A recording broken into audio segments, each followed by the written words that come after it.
Welcome to the ETF Edge portion of the Halftime Report. I'm Courtney Reagan filling in today for Bob Pisani, celebrating single stock ETFs 1 year later. It's been 1 year now since Granite Shares launched its lineups of bull bear ETFs for names like Tesla and Apple in the U.S. And there's been no shortage of activity in those names, plus NVIDIA, which has ridden the wave of AI enthusiasm in recent months.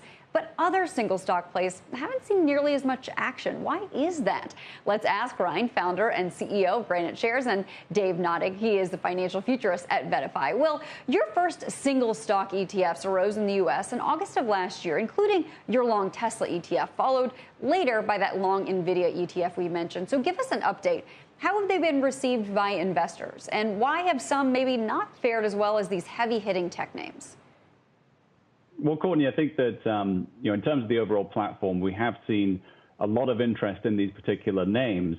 But I think two thoughts really spring to mind. Number one, that there's been a lot of money that has gone into fixed income ETFs. A lot of money went into money market funds.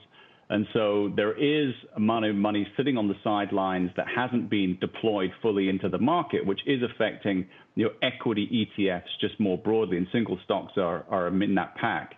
And secondly, in terms of the products, they're going to be linked to enthusiasm around the stock itself. So if there's a lot of enthusiasm for NVIDIA, then NVDL, we see a lot of interest in that particular stock. If there's enthusiasm for crypto, there's going to be big interest in our Coinbase single stock ETF. And likewise for China tech, for Alibaba, for example. So it's very much like the actual market itself that the demand for these products is going to be intrinsically linked to enthusiasm for the stock itself. That makes a lot of sense. Dave, what's the benefit then of going long or short a stock using an ETF? Well, I like to think of these as a kind of convenience arbitrage. I mean, obviously, there are other ways to express either a super bullish or negative opinion about Tesla. But when you do it in a single stock ETF wrapper, you avoid having to, say, go get margin borrowing to get extra exposure for cash you may not have, or you avoid having to go find a locate for a short, which usually isn't that big a problem, but you do have to have an account that's available for shorting. So for a lot of investors who are perhaps really just playing a little speculation around the edges, these products really do offer a level of convenience. And I would also say they can do it with less sort of hang up around position sizing. Obviously, if you go buy a set of options, you're committing to larger and larger portions of your allocation. Here you can be quite fine-tuned.